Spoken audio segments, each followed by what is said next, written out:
selamat siang. Jumpa lagi di channel YouTube aku, Nuna Teti.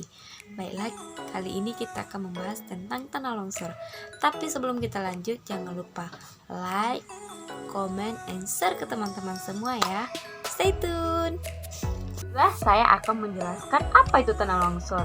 Jadi, tanah longsor itu adalah suatu istilah yang digunakan untuk menjelaskan proses yang melibatkan gerakan tanah, bebatuan, dan juga puing-puing ke arah bawah atau keluar dari di bawah pengaruh gravitasi bumi. Jadi tanah longsor ini terjadi juga karena adanya pengaruh gravitasi bumi.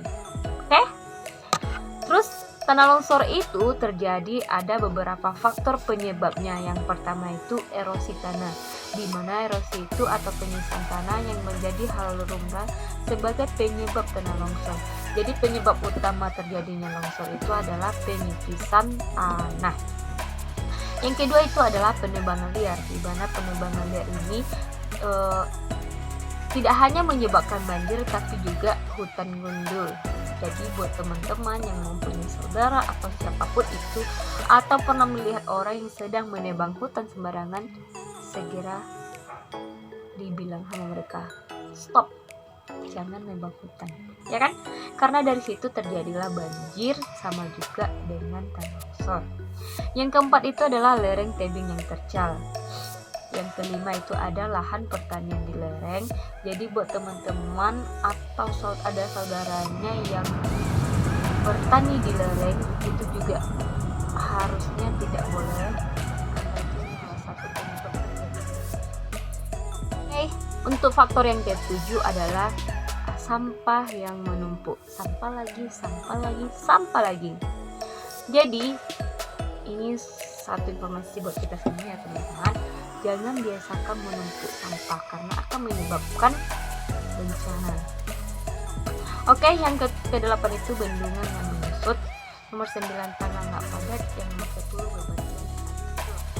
Oke, dari beberapa faktor terjadinya tanah longsor ada beberapa cara penanggulangannya. Yang pertama itu lebih amannya lagi menghindari membangun rumah di bawah atau di dekat tebing. Jadi supaya rumah kita aman, kita harus menghindari atau tidak usah membuat rumah yang di dekat-dekat tebing. Itu biasanya kan lebih rawan bencana alam.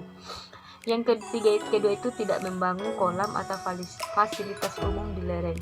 Ya namanya saja lereng ya, dilarang membuat kolam renang gitu. Karena nantinya pas lagi berenang, tiba-tiba tanah longsor. Yang nomor 4 itu jangan menebang pohon sembarangan. Jarang menebang pohon ya guys, karena itu akan bisa menyebabkan banjir dan juga hutan gundul dan akan menyebabkan tanah longsor. Yang nomor selanjutnya itu jangan memotong tebing sehingga menjadi tegak lurus, soalnya kalau lurus rentan erosi. Biasanya orang-orang yang tinggal di dekat tebing itu lebih paham ya.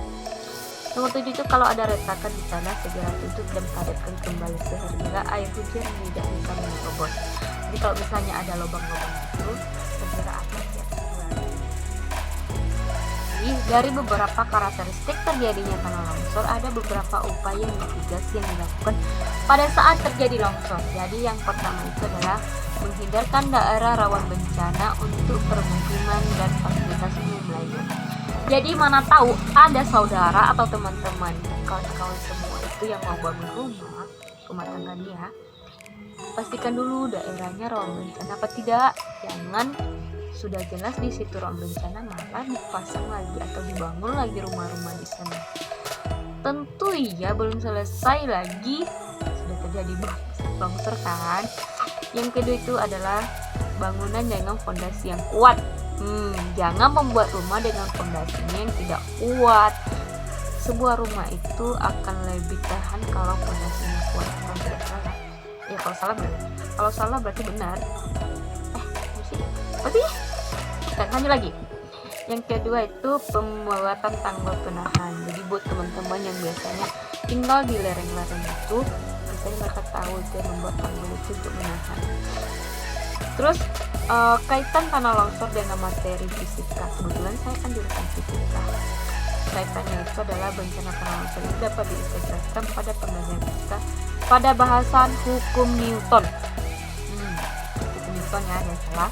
Materi tanah longsor yang berada pada lereng gunung dapat dimensi dengan hukum Newton pada bidang ini. Jadi kaitan tanah longsor dengan pelajaran fisika itu adalah tentang hukum Newton. Jadi guys, sekian penjelasan saya tentang tanah longsor dan kaitan tanah longsor dengan pembelajaran fisika. Semoga teman-teman bisa paham. Udah, itu aja. Udah, sampai ketemu dengan video selanjutnya. Bye bye.